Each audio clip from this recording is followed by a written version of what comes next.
You know, But there are no diets. you need a lifestyle change, really. A lifestyle, it's got to be exercise and nutrition, right? You're right. You're actually right. And you know what? I use the philosophy of you ever heard of the KISS philosophy? Keep it simple. You got it. Yeah, that's very real. You know, people, they make this exercise thing to be a lot more complicated than it needs to be. It's one of those things where you just need to get in there, spend 25, maybe 30 minutes at max doing some type of resistance training, which basically means using some type of machine or free weight, and maybe, 15, 20 minutes of cardiovascular training, which of course that's the only way in which you can exercise the heart.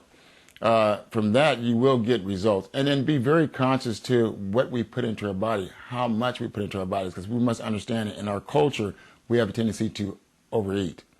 So yeah, that pleasure, that immediate gratification seems to be the issue, doesn't it? The pleasure of the palate. You're exactly right.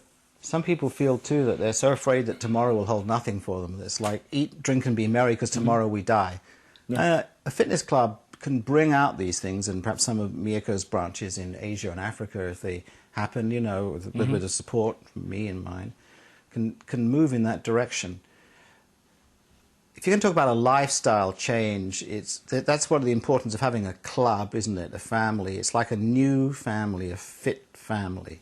It is, and also it's a mindset. The mind controls pretty much everything, and people don't realize it, but you'll find that even a lot of the people that are really well off, and they may have a home with, say, 9,000 square feet, where they'll have a gym inside their home, but you'll find most of the people still have a gym outside of their home as well, because they want a place to go. And not only that, but when they walk into the doors of their home, it's easy to get in what we call a relaxation mode, and it's really hard to switch gears and go from relaxation to exercise. When you walk into a fitness environment, your body, your mind changes, and you understand that everybody there is exercising, very good point. and so that's what that's the mode that you get into. I remember a man said to his wife, I got to go to work. And she said, well, come home and spend time with me. He said, if I come home, I won't be going back to work, because I'm just feeling I'm done with work. It's time to relax. Yes. I want to talk to you a bit about aerobics. I've kind of fallen away because of the time factor from games like tennis and golf and so on. When I do games like soccer or tennis, well, I'm getting a bit old for them now, but still, that's very aerobic, of course, because you're running around a lot. But if I would somebody says to me, just run on the spot, I feel like I'm dying. This heart rate goes up, and I think, oh my God, and yet, if I do it when I'm chasing a ball, I don't feel that way. I don't understand why that is. It's a mental thing. I think that when you're running, you're not really getting anywhere. You're not doing anything, so it's somewhat a little bit more boring. When you're chasing a ball, your mind's occupied on trying to get that ball or retrieve that ball or hit that ball or whatever the case may be.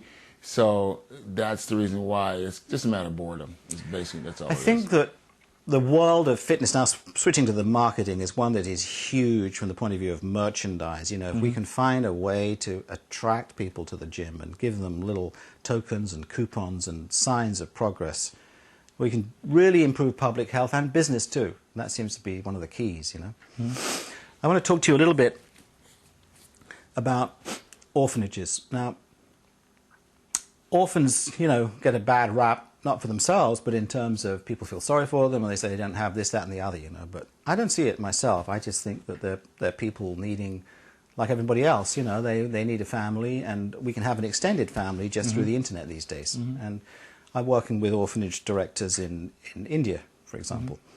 So what I want to do for them is to create a sort of packaged set of a fitness regimen for people somewhere between the ages of, say, 5 and 18. Can you help me with that? Yeah, I'd love to. I mean, that's the biggest part of exercising, is giving back to those less fortunate. So, yeah, I have no problem with that. I personally think there's a lot of stuff. If I'm feeling really kind of turned in on myself, but I hear a cry of distress, it's kind of part of my nature. I will forget that I felt bad. I will forget that I didn't have any, quote, energy. Right. That whole thing about I don't have any energy is just an illusion, actually. Right, exactly. Somebody's in need, and I'm off and running, It's a bit like somebody once said to me on the chaplaincy side, what does it mean to be a pastor? And I said, well, once upon a time, the Lone Ranger and Tonto were sitting having a cigarette behind a big boulder and they're doing anything, you know. He said, boy, we're kind of bored. They heard this woman scream on the other side, I'm being attacked, you know. He says, hi-yo, silver, and away. I said, that's what life is really like. Go and help somebody, you know, you'll feel good. Exactly. So I think if we can create a revolution in thinking about exercise, it's going to be, I exercise so you will feel better. Now that may sound odd, but that's business, you know. You want to create a unique angle. I agree.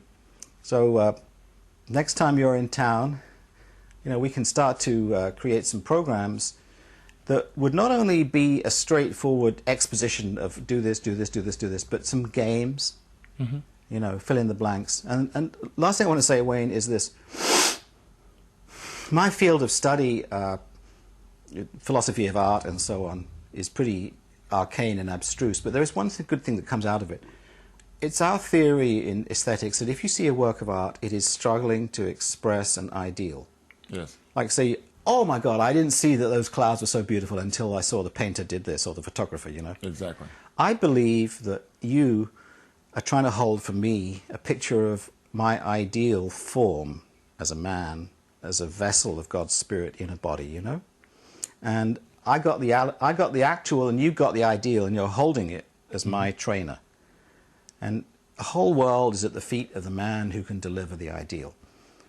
So the ideals of the fitness trainer become the picture of the new face of the human body. And it's a new birth of technology too, in a way, so that instead of seeing technology as something that will gratify the pleasure centers in the limbic system in the brain, we're seeing the whole body as a vehicle of pleasure. Right. It's been said that, if I may say so, the world's largest sex organ is skin, you know, but the human body as a whole, getting fit, better, better, better.